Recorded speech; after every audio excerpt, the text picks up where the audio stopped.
Hello everyone, how are you? कैसे हैं आप सभी लोग? Today we starting the lecture number 11. Please do join everyone.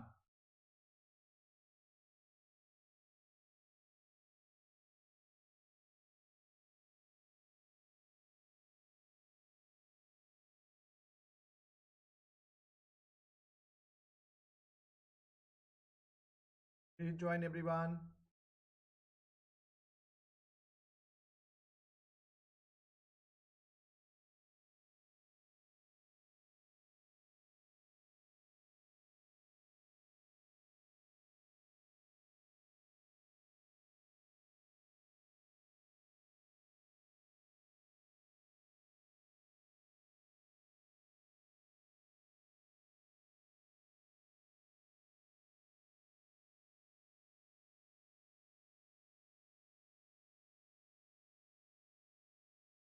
जल्दी सभी लोग ज्वाइन करिए ताकि सेशन को स्टार्ट किया जा सके. Please join everyone.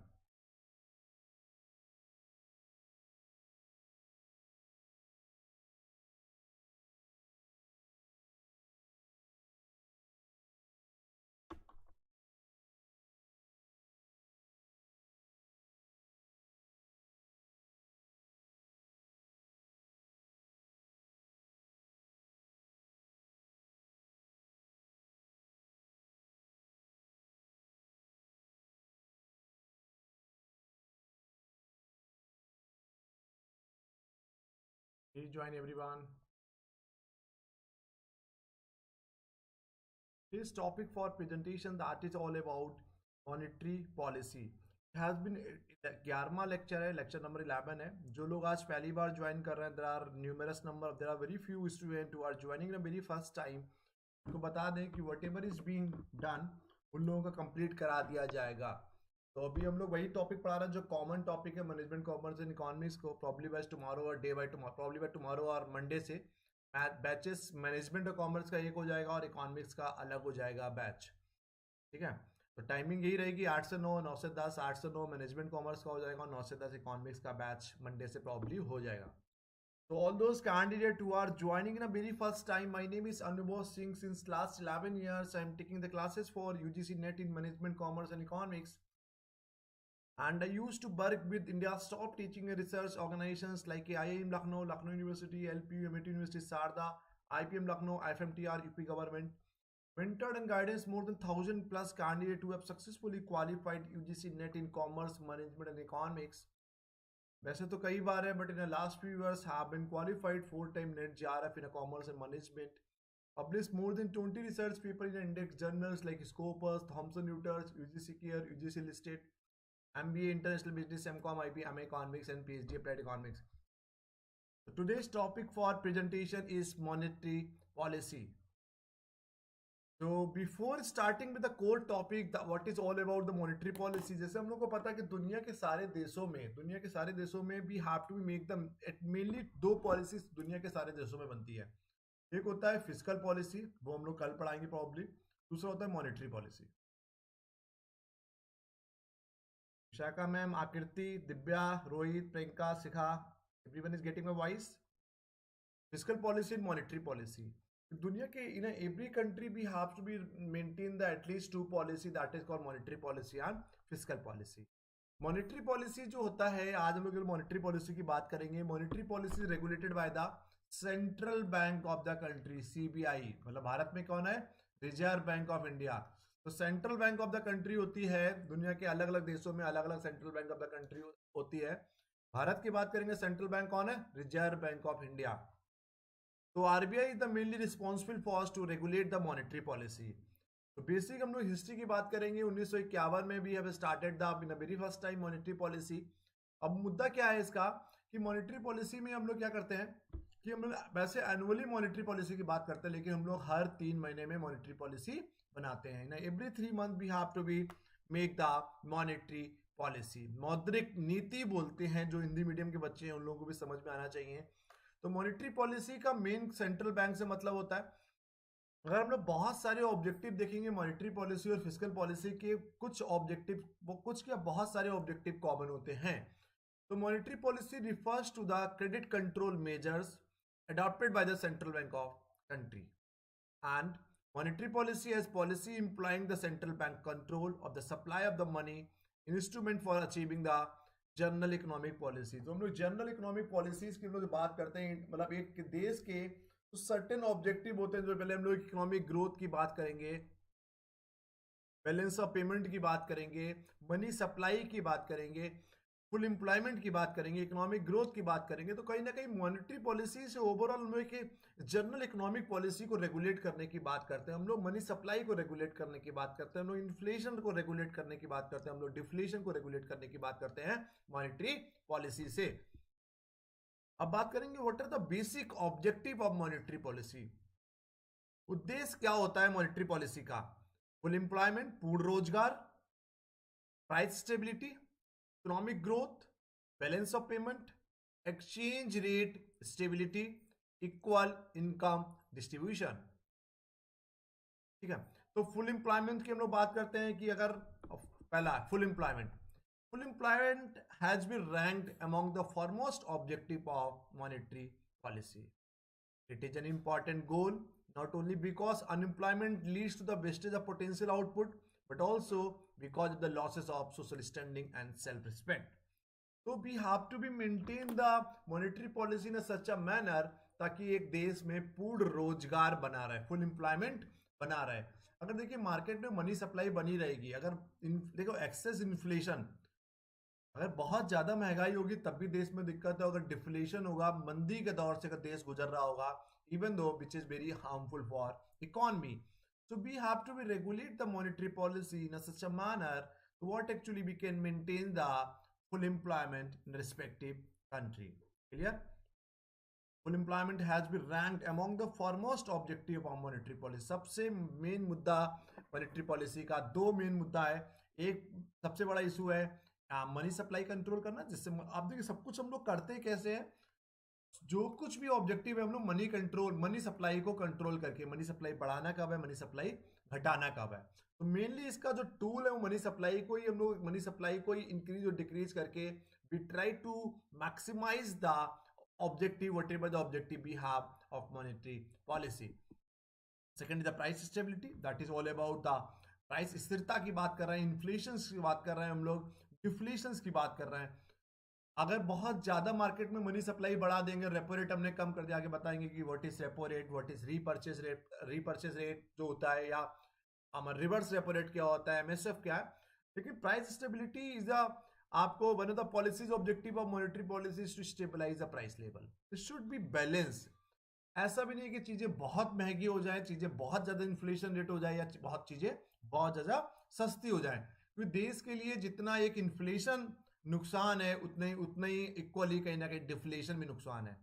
So we have to be manage the monetary policy in such a manner that should have balance inflation, neither inflation nor a deflation. So but economies unfavor this policy because fluctuations in a price being uncertainties and instability of the economy. तो जितना ज्यादा हमारा क्या होगा, जितना ज्यादा fluctuations होंगे price में, उतना एक इकोनॉमी के लिए अनसर्टेनिटीज बनी रहेगी। क्लियर है? तो price stability is all about, we are talking about the, इसकी हम लोग बात कर रहे हैं कि प्राइस स्टेबिलिटी हमारी बनी रहे, स्थिरता रहे प्राइस में, बहुत ज्यादा फ्लक्चुएशंस। इकोनॉमिक ग्रोथ, वो तो पता ही है कि प्राइम ऑब्जेक्टिव दुनिया के सारे देशों का होता है, इकोनॉमिक ग्रोथ, आर्थिक विकास होता रहे। One of the most important objective of monetary policy in the recent year has been the rapid economic growth of an economy. Economic growth is defined as the process whereby the real per capita income of a country increase over a long period of time. We have always tried to increase the growth of the country. तो कहीं ना कहीं हम लोग बात करेंगे rapid economic growth की बात करेंगे, जिससे कहीं ना कहीं एक देश में इकोनॉमिक ग्रोथ होती रहे।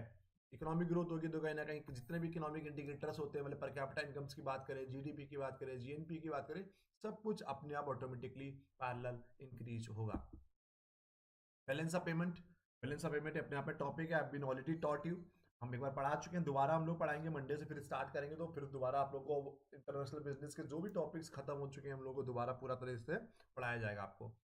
तो बीओपी भी मेंटेन करने की, बीओपी भी स्टेबल करने की हम लोग बात करते हैं बैलेंस ऑफ पेमेंट के through. Exchange rate stability, exchange rate stability की हम लोग बात कर रहे हैं, फॉरेन एक्सचेंज रेट स्टेबिलिटी की बात कर रहे हैं, ठीक। फॉरेन एक्सचेंज, इसको हम लोग शॉर्ट फॉर्म में बोलते हैं फॉरेक्स।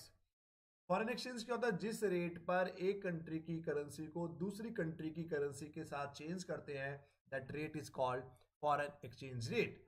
अब देखिए क्या होता है, एक्सचेंज रेट कैसे मैनेज करेंगे? एक्सचेंज रेट आपको पता है कि एक्सचेंज रेट आपका बहुत ज्यादा डेप्रिशिएट होगा, बहुत ज्यादा डीवैल्यूड होगा, तो कहीं ना कहीं बहुत दिक्कत हो जाएगा।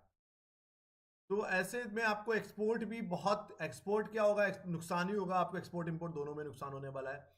तो exchange rate is the price of the home currency express in terms of any foreign currency. I have been already told you, if the exchange rate is very volatile, leading to the frequent up and downs in the exchange rate, the international community might lose confidence in our economy. तो दुनिया के जिन देशों की जिन देशों में exchange rate बहुत ज्यादा up and down होता है, ऐसे देशों के साथ कोई भी अंतरराष्ट्रीय व्यापार या इंटरनेशनल ट्रेड नहीं करना चाहता है। So we will talk about the stable exchange rate, ठीक है। Equal income distribution, there should have narrow gap between the poor and rich, गरीब और अमीर के बीच में गैप कम रहे। अब बात करें what are the types of monetary policy. So we have basically two types of monetary policy, हमने चार लिखा है, चारों बताएंगे, लेकिन मेनली टू टाइप की होती है, expansionary monetary policy and contractionary monetary policy. So monetary policy is characterized as expansionary monetary policy, contractionary policy, counter cycle policy and rule based policy, और जिसको हम लोग डिस्क्रिशनरी पॉलिसी भी कहा जाता है। तो हम लोग एक एक करके इनको समझाने की कोशिश करेंगे। एक्सपेंशनरी मॉनेटरी पॉलिसी, इसका नाम ही देखो समझा रहा है, एक नाम ही नेम इटसेल्फ रिफ्लेक्टिंग कि be just looking for expand the money supply, expansionary. तो उसे ये कब हम लोग अप्लाई करेंगे? जब increase the money by making such credit supply easily available. तो मार्केट में मनी सप्लाई बढ़ाने की बात करते हैं, मार्केट में डिफ्लेशन चल रहा है, बेरोजगारी चरम सीमा पे है, हायर लेवल ऑफ अनएम्प्लॉयमेंट है, डिफ्लेशन है, स्लो डाउन है, रिसेशन है, ऐसी सभी स्थितियों में, ऐसी सभी कंडीशंस में what actually we will do, will try to follow the expansionary monetary policy. अब इसको कैसे करेंगे? तो रेपो रेट होता है, आगे बताएंगे आपको। रेपो रेट क्या होता है? रेपो रेट वो होता है जिस रेट पर कॉमर्शियल बैंक सेंट्रल बैंक से लोन लेती है। अगर मान ली कॉमर्शियल बैंक सेंट्रल बैंक से 6% पे लोन लेती है, अगर सेंट्रल बैंक ने उसको इंटरेस्ट रेट 5% कर दिया, तो कॉमर्शियल बैंकों को लोन सस्ता मिलेगा। If the commercial banks are getting the loan at a cheaper rate, then what they will do, they will give the loan at a cheaper rate to the customer, ठीक है। तो वो लोग ज्यादा लोन देंगे, लोग ज्यादा सस्ता लोन मिलेगा, लोग ज्यादा लोन लेंगे, तो कहीं ना कहीं मार्केट में क्या, मनी सप्लाई बढ़ेगी तो परचेसिंग पावर बढ़ेगी, परचेसिंग पावर बढ़ेगी तो डिमांड बढ़ेगा, डिमांड बढ़ेगा सप्लाई बढ़ेगा, सप्लाई बढ़ेगा तो प्रोडक्शन बढ़ेगा, तो प्रोडक्शन बढ़ेगा तो अनएम्प्लॉयमेंट कम होगा। तो क्या होता है, इसी को हम लोग बोलते हैं एक्सपेंशनरी मॉनेटरी पॉलिसी। तो money produce through such policy is called cheap money. Expansionary or easy monetary policy aims at encouraging the spending on the goods and services, expanding the supply of credit in money, lowering the policy rate, bank rate or repo rate, lowering the reserve requirement and purchasing the government securities from the market. तो किन conditions में हम लोग expansionary monetary policy का use करेंगे बच्चा? Lower level of growth, जब growth economy में कम है, बेरोजगारी ज्यादा है, मार्केट में मंदी के दौर से गुजर रहा है, मनी सप्लाई बिल्कुल भी नहीं है, मार्केट में डिमांड बिल्कुल नहीं है, then what actually we have to do, we have to follow the expansionary monetary policy, so we can create the certain money supply in the market. Once the money supply will be increased, what will happen, लोगों की purchasing power बढ़ेगी, उसके बाद demand generate होगा, deflation, slow down और recession. समझ गए? यहां तक कोई डाउट हो तो बताइए please. Anybody is having any doubt? Pradeep, Vishakha, Akriti, Sunita, Shikha, anybody is having any doubt, please do tell me.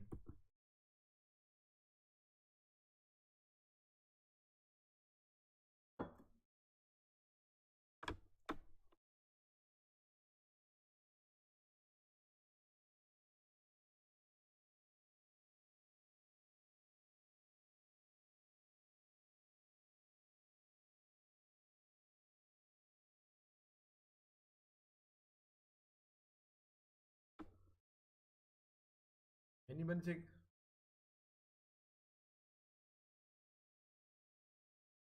Purchasing of the securities, securities खरीद लिया, तो सिक्योरिटीज होती है उनको खरीदने को बोलते हैं purchasing of the securities.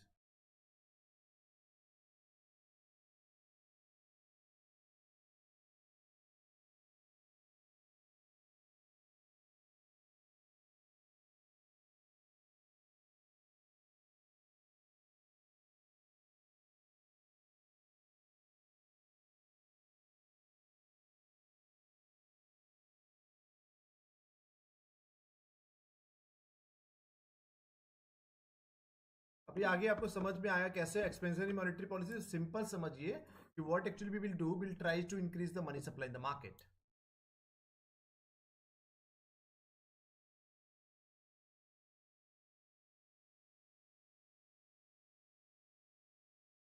Clear? कोई डाउट हो बताइए और कोई।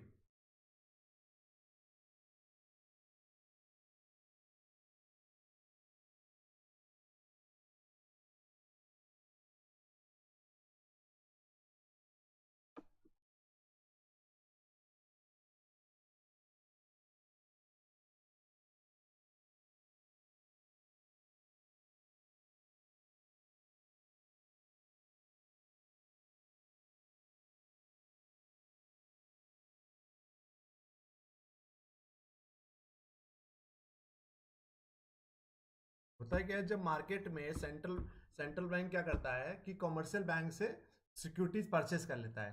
तो गवर्नमेंट सिक्योरिटीज होती है, गवर्नमेंट सिक्योरिटीज को हम लोग परचेस कर लेंगे, तो उस गवर्नमेंट सिक्योरिटीज के परचेस के बदले हम लोग क्या करेंगे? नो नो ना, what ever the securities commercial bank has, जो भी सिक्योरिटीज गवर्नमेंट, यहाँ पर सरकार से मतलब नहीं है, जो भी सिक्योरिटीज गवर्नमेंट उसके उसके कॉमर्शियल बैंक के पास में होती हैं, वो कॉमर्शियल बैंक की वो सिक्योरिटीज हम लोग क्या करते हैं, खरीद लेते हैं कॉमर्शियल बैंक से। मतलब हम लोग मतलब रिजर्व बैंक उनको परचेस कर लेता है। रिजर्व बैंक उनको परचेस कर लेगा। नहीं नहीं, सेलिंग का मतलब नहीं होगा यहाँ पर, बात है सेल करने की बात नहीं है, हम लोग गवर्नमेंट सिक्योरिटीज की बात कर रहे हैं। What ever the government securities इसके पास है, कॉमर्शियल बैंक के पास है, वो कॉमर्शियल बैंक से सिक्योरिटीज खरीद लेते हैं। ठीक है, वो कॉमर्शियल बैंक में सिक्योरिटीज खरीद लेंगे तो उनको पैसा मिल जाएगा, मनी सप्लाई मार्केट में बढ़ जाएगी। क्योंकि जो रिजर्व बैंक सिक्योरिटीज को बेचता है, खरीदता है, सिक्योरिटीज को बेचेगा, सिक्योरिटीज को ना वो कॉमर्शियल बैंक खरीदेगी। जब कॉमर्शियल बैंक खरीदेगी उससे तो और दिक्कत हो जाएगी, कॉमर्शियल बैंक के पास पैसा और कम हो जाएगा ना। कॉन्टेक्शनरी मॉनेटरी पॉलिसी है उसका उल्टा होता है। जब मार्केट में व्हेन द मार्केट में पहले से एक इन्फ्लेशन रेट होता है, मार्केट में मनी सप्लाई वैसे ही बहुत ज्यादा होती है, उन स्थितियों में, उन कंडीशन में हम लोग कॉन्टेक्शनरी मॉनेटरी पॉलिसी का फॉलो करते हैं। कॉन्टेक्शनरी और tight monetary policy aims at preventing the inflation by contracting the money, decrease the money supply. Simple, contraction in the money supply is achieved by increasing the policy rate, increasing the reserve requirement and purchasing the government securities। ठीक है, यहां पर देखिए, यहां purchasing the government securities किससे है, किससे बात कर रहे हैं? मार्केट से। अब मार्केट की हम लोग बात कर रहे हैं, अब आपका बैंक की बात नहीं कर, पिछली बार बैंक की बात किया था आपने। ठीक है, तो गवर्नमेंट सिक्योरिटीज होंगी मार्केट, मार्केट मतलब हम लोग आम पब्लिक की हम लोग बात कर रहे हैं, थ्रू द ट्रेजरी बिल्स या कुछ हम लोग इशू करके जब पब्लिक से पैसा उठा लेंगे हम लोग, तो मार्केट में क्या होगा, मनी सप्लाई कम हो जाएगी ना।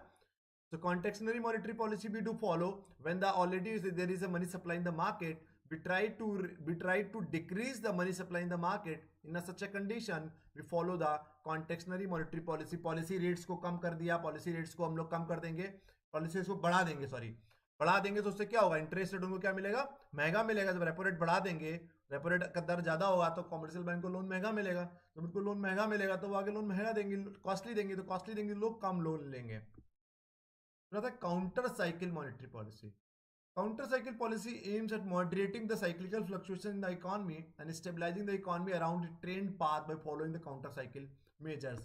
मतलब जो whatever the trends are running in the market उसके accordingly जो मॉनेटरी पॉलिसी बनाते हैं उसको काउंटर साइकिल मॉनेटरी पॉलिसी कहते हैं। सिंपल, जो भी इकोनॉमिक साइक्लिकल फ्लक्चुएशन होते हैं, उन साइक्लिकल फ्लक्चुएशंस के द्वारा के अकॉर्डिंगली जो अप एंड डाउन हो रहे हैं, जो बिजनेस साइकिल के फ्लक्चुएशंस होते हैं, जो हमने बताया था, परसों पढ़ाया था, उसके अकॉर्डिंगली जो फ्लक्चुएशंस हो रहे हैं, उसके अकॉर्डिंगली जो मॉनेटरी पॉलिसी बना रहे हैं, उसको हम लोग साइक्लिकल मॉनेटरी पॉलिसी आते हैं। फिर आया rule based monetary policy. Under rule based policy money supply and related variables are controlled by predetermined rules, norms and standard. यहाँ पर हम लोग जो एक ये सब मॉनेटरी पॉलिसी को हम लोग रियल लाइफ में फॉलो नहीं करते, बट टाइप होता है। आपने पहले से एक साल का सेट कर लिया कि आज हम इस बार 6% टैक्स लेंगे, 6% रेपो रेट रहेगी, 5% MSF रहेगा, 8% CRR रहेगा। तो इसमें रूल बेस्ड मॉनेटरी पॉलिसी में whatever the rule has been made, जो भी आपने रूल बना दिए उसी के अकॉर्डिंगली हम लोग चलते हैं कि मार्केट में क्या चल रहा है। We don't damn care about that, we are more concern about whatever the rule, whatever the norms, whatever the standard which has been decided. ठीक है, जो पहले से डिसाइड कर दिया है उसी अकॉर्डिंगली जो हम लोग पॉलिसी बनाते हैं उसको हम लोग रूल बेस्ड मॉनेटरी पॉलिसी बना कहते हैं। Central bank authorities can not use their discretion to change the values of this variable.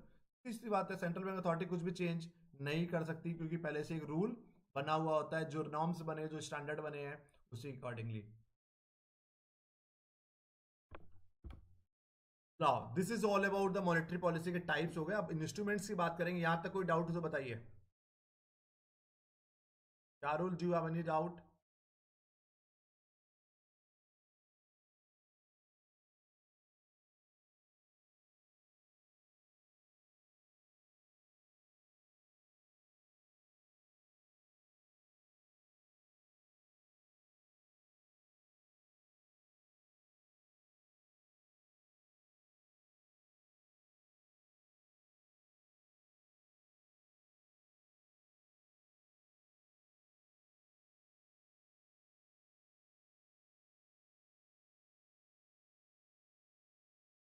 Shaka ma'am, you and Karul, Divya,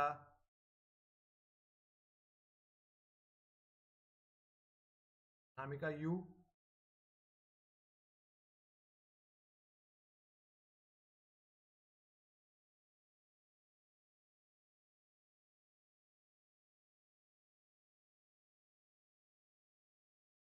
चलो, what are the instrument of monetary policy? Monetary policy हम लोग regulate कैसे करते हैं?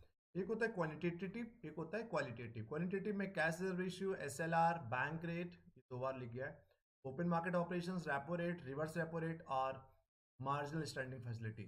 तो ये 7 तरीके होते हैं जिनकी वजह से हम लोग जिनके थ्रू हम लोग मॉनेटरी पॉलिसी को रेगुलेट करते हैं। तो ये पॉलिसी रेट चल रहे हैं आज के टाइम में, ये एज ऑन 11 नवंबर 2021 आज के ही अकॉर्डिंग है। तो एग्जाम तक की हो सकता है कि प्रॉब्ली ये चेंज भी हो जाए। तो as of now that is the only reasons I have been put it down date year. Policy repo rate 4% चल रहा है, रिवर्स रेपो रेट 3.35% चल रहा है, marginal standing facility rate MSF जिसको शॉर्ट फॉर्म में बोलते हैं 4.25 चल रहा है, बैंक रेट 4.25 चल रहा है, CRR 4% चल रहा है, 3 साथ 4 कर दिया गया, SLR statutory liquidity ratio that is 18% चल रहा है। तो these are the policy rate which is as of now 11 नवंबर 2021 के अकॉर्डिंगली इतना इतना हमारा पॉलिसी रेट और रिजर्व रेशियो चल रहे हैं। ठीक है, आगे बात करेंगे CRR। CRR क्या होता है? Cash reserve ratio. Cash reserve ratio is the share of the bank's total deposits that is mandated by the Reserve Bank of India to be maintained with the latter in the form of liquid cash. ठीक है, clear? तो मतलब हर bank को they have to be keep certain amount of the money. क्या certain amount of the money है? 4% चल रहा है। क्या चल रहा है? 4% चल रहा है।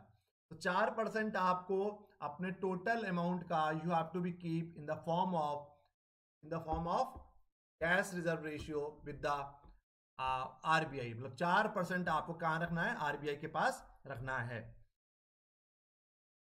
इसका ऑब्जेक्टिव क्या होता है? Cash reserve ratio ensure that part of the bank deposit with the central bank and is hence security as a security मान लीजिए आप। Another objective of CRR is to keep inflation under control during the high inflation in the economy. RBI raise the CRR to lower the banks loanable fund.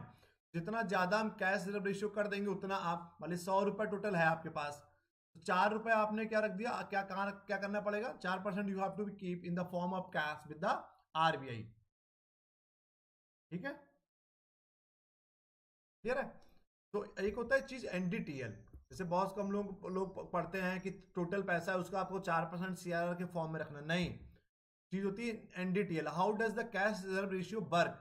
तो demand and time liabilities होती हैं, net demand and time liabilities with the public and other bank, deposits with the other bank liabilities. मतलब अगर total आपका 100 रुपए है, आपकी demand and time liabilities NDTL क्या होता है? NDTL का मतलब है आपकी जितनी भी टाइम लायबिलिटीज हैं उनको माइनस करेंगे, क्योंकि आप मान लीजिए कि इन एवरी 15 डेज में भी have to be maintain the CRR। तो हम लोग क्या करते हैं कि जो पैसा हर मतलब आपको भी तो पता ही होगा कि हर 15 दिन में, उन 15 दिन के अंदर 10 दिन के अंदर कोई टाइम लायबिलिटीज होगी, किसी की डिमांड, किसी की जो हमारी फिक्स डिपॉजिट्स होंगी वो मैच्योर हो रही होंगी, रिकरिंग डिपॉजिट्स होंगी वो मैच्योर हो रही होंगी। इन सबको जो लाइबिलिटीज होती हैं, उन लाइबिलिटीज को हटाने के बाद whatever the amount is being left, उसका 4% you have to be keep in the form of CRR. ठीक है, ये याद रखिएगा, नेट डिमांड टाइम लाइबिलिटीज वाला कॉन्सेप्ट जरूर याद रखिएगा। ठीक है, फॉरनाइटली होता है, हर 15 दिन के फॉरनाइटली हम लोग मैनेज करते हैं। क्वेश्चन पूछ सकते हैं कि एनडीटीएल का मतलब कितने दिन का, हम 15 दिन में देखते हैं कि उन 15 दिन में कितना हमारी लाइबिलिटीज हैं, जो भी डिमांड एंड टाइम लाइबिलिटीज हैं उनको हटाने के बाद whatever the amount is being left with you, उसका हम लोग 4% जो भी चल रहा है we have to be keep in the form of cash with the Reserve bank of India, इसको बोलते हैं सीआरआर। ठीक है, समझ गए, मतलब 100 रुपए हैं, 20 रुपए की लाइबिलिटीज है, तो 80 रुपए बचे ना। अब 80 का 4 रुपए आप रखेंगे, कितना हुआ 80 का 4 रुपए, 3 रुपए 20 पैसे, तो 3 रुपीज 20 पैसे आप रखेंगे इन the form of CRR, in the form of cash with the RBI. Clear, कोई डाउट? इसी का सेकंड होता है स्टेचुरी लिक्विडिटी रेशियो। अब स्टेचुरी लिक्विडिटी रेशियो क्या होता है? स्टेचुरी लिक्विडिटी रेशियो अभी 18% चल रहा है, हमने दिखाया था पिछली स्लाइड में 18% चल रहा है। ये आपको कहां रखना पड़ता है? ये आपको अपने पास मेंटेन करना पड़ता है। The Reserve Bank of India has mandated every bank to have a specific proportion of deposits in the form of liquid assets, excluding the cash reserve ratio called the statutory liquidity ratio. CRR जो निकल गया, उसके बाद जो पैसा बचेगा, फिर यहाँ पर भी एनडीटीएल की बात करेंगे, फिर एनडीटीएल को भी निकाल दीजिए आप, फिर जो पैसा बचेगा उसका 18% you have to be keep in the form of certain liquid asset with yourself. मान लीजिए 100 रुपए है, अब 100 रुपए में 20% आपकी एनडीटीएल में लाइबिलिटीज हैं, बचा 80 रुपए, 80 रुपए में 4% चला गया आपका सीआरआर 3.2, बचा आपका 76.80 पैसे। अब इसका 18% जितना भी होगा, 18% मान लीजिए करीबन करीबन 15 रुपए के करीब, या हाँ 15-16 रुपए जितना भी हुआ, उसका आपको क्या करना पड़ेगा, वो उसको हटा देंगे हम। ठीक है, 15-16 रुपए जो भी है, अब जो 60 रुपीज जो बचेगा 61-62, उसी से हम लोग क्या करेंगे, लोन देंगे। ठीक है, ये याद रखिएगा बच्चों, आप जो पैसा हमारा निकल जाएगा सीआरआर का और एसएलआर का, उसके बाद ही बचे हुए पैसों से हम लोग लोन देंगे। तो एज पर सेक्शन 24 ये क्वेश्चन पूछा गया एक बार कॉमर्स और मैनेजमेंट नेट में कि कौन सा सेक्शन है, सेक्शन 24 ने section 56 of the banking regulation act 1949 mandates all scheduled commercial banks, local area banks, primary urban cooperative banks, state cooperative banks, and central cooperative banks in India to maintain the SLR. Become pretend to know detail about the component of the SLR. Liquid assets के form में आपको you have to be keep with yourself. ठीक है, तो याद रखिएगा CRR वाला जो पार्ट है वो हटा देंगे, एनडीटीएल का पार्ट हटा देंगे, उसका 18% you have to be keep with yourself. उसके बाद जो बचेगा पैसा उससे आपको लोन कर देना है, उसी से अपना व्यापार करना है। यहाँ पे और हमने समझाने के लिए आपको बात किया है, कोई डाउट हो तो बताइए।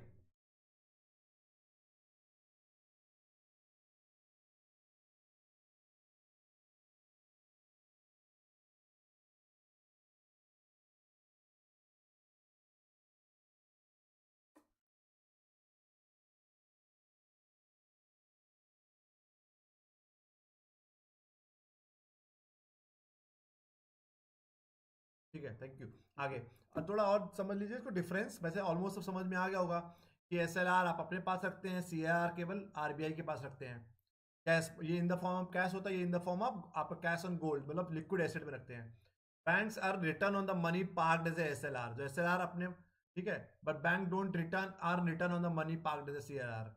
SLR used to control the banks leverage for credit expansion.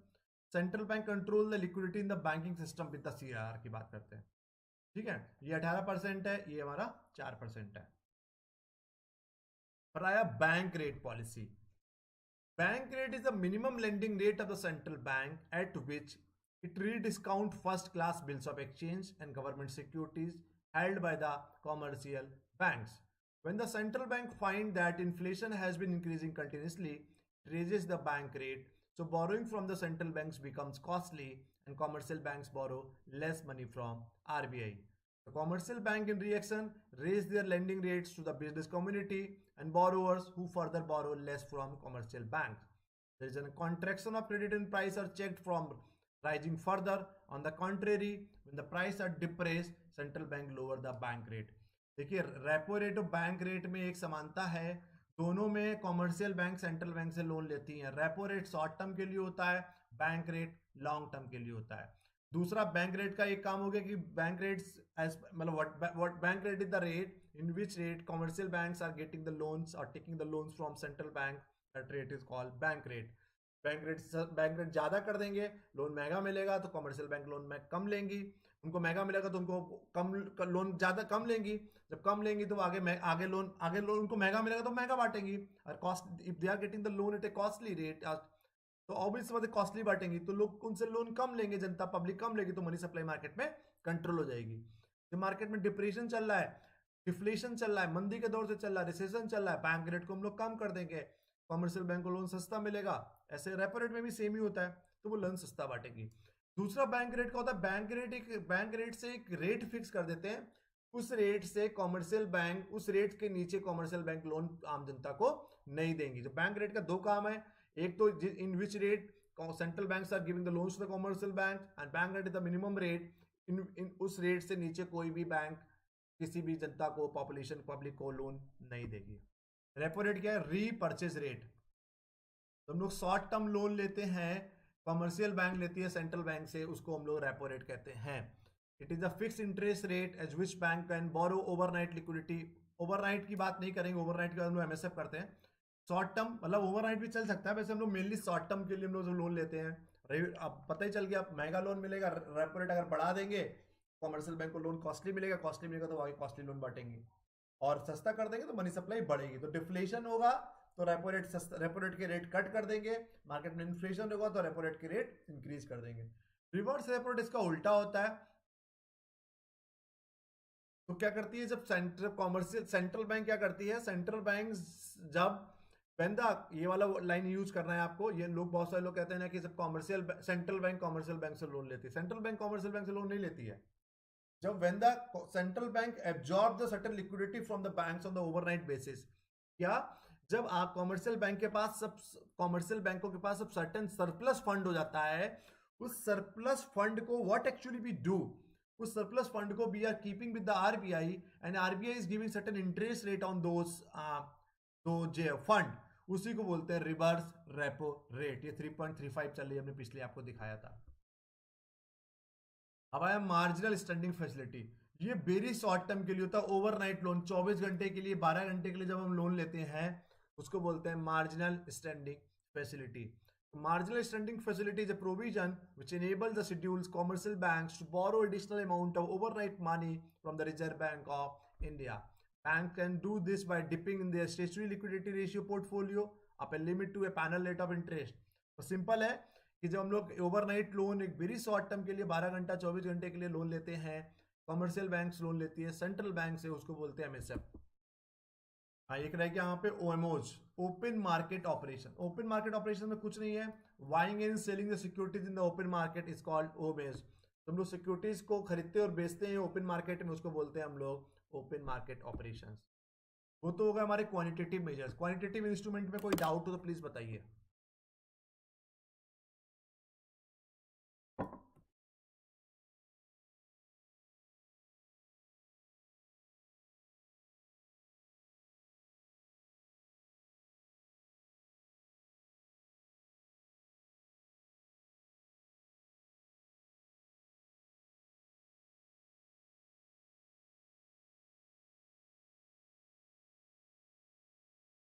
OPM नहीं है, आकृति ओपन मार्केट ऑपरेशंस है, ओएमओज, ओएमओज।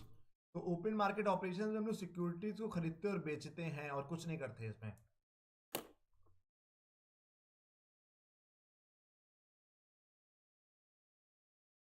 एनीबडी से having any doubt, please you tell me, कोई डाउट बताइए।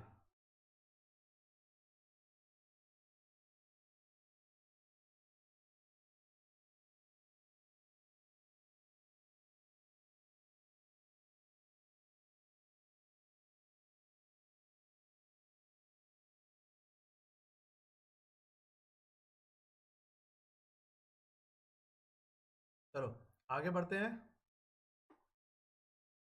Qualitative measures. Rationing of credit. Credit rationing is a method of controlling and regulating the purpose for which credit is granted by the commercial bank. It aims to limit the total amount of the loans and advances granted by the commercial bank. Credit का rationing करना, credit rationing is method of controlling and regulating the purpose, किस purpose के लिए loan ले रहे हैं आप, ठीक है। तो it aim to limit the total amount of the loans and advances granted by the commercial banks. मतलब एक बहुत ज्यादा लोन्स नहीं देना है हमको। बेटा आकृति इसमें बहुत डिटेल में नहीं है, डिटेल में कुछ नहीं। ओमेस का मतलब है कि जब एक ओपन मार्केट होती है जहां पर कोई भी इंसान सिक्योरिटी को खरीदता बेचता है, वो भी एक उसका टूल्स होता है मॉनेटरी पॉलिसी का, बस उसमें हम लोग सिक्योरिटीज को खरीदते हैं, सिक्योरिटीज को बेचते हैं, उसी मार्केट को हम लोग ओपन मार्केट ऑपरेशंस कहते हैं। उसमें और कुछ डिटेल में कुछ नहीं है बेटा उसमें। Margin requirement, margin is the difference between the market value of security and its maximum loan value. मतलब आपने जैसे जो लोन होते हैं ना कोलेट्रल लोन, जैसे कोलेट्रल लोन 100 रुपए है, मतलब आपने 100 रुपए का कोई सामान रखा है, आप उस पर मान पहले आप 80 रुपए दे रहे थे, अब उसको 60 रुपए दीजिए। अगर 60 रुपए देंगे तो मनी सप्लाई क्या होगी, कम होगी ना। तो मार्जिन रिक्वायरमेंट आप बढ़ा भी सकते हो, मार्जिन रिक्वायर घटा भी सकते हो। जब आपको मार्केट में मनी सप्लाई बढ़ानी, जैसे गोल्ड लोन होता है, वो उसमें आपको कोलेट्रल हो गया, ठीक है। या आपको और कोई जहाँ पे कोलेट्रल्स लोन होते हैं उसमें आप मार्जिन बढ़ा दीजिए। आपको 100 रुपए का, आपने कोई 100 रुपए की प्रॉपर्टी रखी, उस पर you are giving only 80% loan. तो अगर आपको लग रहा है मार्केट में मनी सप्लाई बढ़ाना है तो उसको 80 कर दो। आपको लग रहा है मनी सप्लाई नहीं बढ़ाना है, मनी सप्लाई घटाना है, तो 80 की जगह उसको बोलिए आप 100 रुपए की सिक्योरिटी रखोगे तब भी आपको 60 रुपए लोन देंगे, 50 रुपए लोन देंगे। इसको बोलते हैं लोग मार्जिन रिक्वायरमेंट। पब्लिसिटी पता ही है आजकल आरबीआई करता ही है। RBI uses media for the publicity of its views on the current market condition and its direction that will be required to implement by the commercial banks to control the unrest.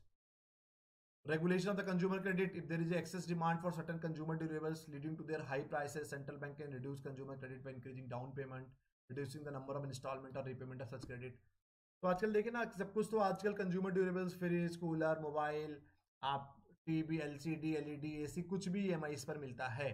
तो उसको regulate कर लीजिए। उसको RBI कैसे regulate कर लेगी, down payment बढ़ा देगी, बोल देगी ना आपको 4 नहीं, आपको 50% डाउन पेमेंट करना है, बचा हुआ 50% आपको इंस्टॉलमेंट्स में करेंगे। इंस्टॉलमेंट भी 2 साल से ज़्यादा इंस्टॉलमेंट नहीं होगी, तो इंस्टॉलमेंट बढ़ जाएगी तो लोग कम लोन लेंगे। तो हम लोग ये इसको बोलते हैं regulation of consumer credit. Direct action. Under the Banking Regulation Act, the central bank has the authorities to take strict action against any of the commercial bank that refuse to obey the directions given by the Reserve Bank of India. अगर whatever the जो directions has given by the Reserve Bank of India, we have to be follow, मतलब being in a commercial bank we have to be follow। अब आया significance, तो समझ में आ ही गया होगा क्या क्या सिग्निफिकेंस होते हैं। इन्फ्लेशन को कंट्रोल करना, इन्फ्लेशन को कंट्रोल करना, इन्फ्लेशन और डिफ्लेशन, ये समझ में आ गया होगा। Availability of supply of money and credit, integrated interest rate structure होता है एक specific, effective central banking, long term loans for industrial developments, creation of financial institutions. Thank you. This is all about today's lecture. Anybody is having any doubt please do tell me.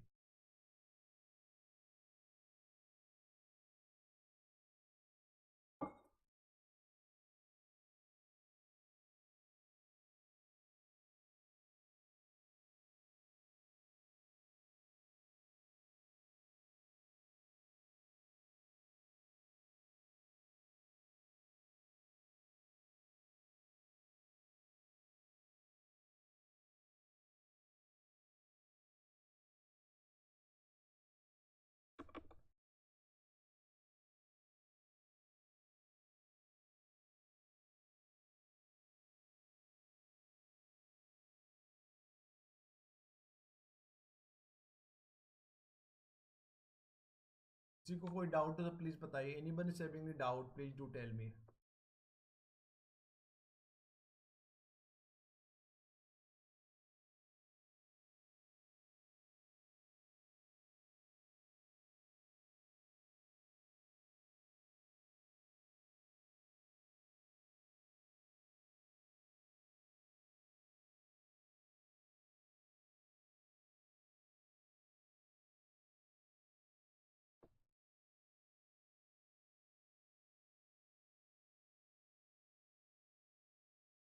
Akriti, Vishakha, Priyanka, Anjali, Vivek, Charul, you, Divya, anyone is having a doubt, please to tell me.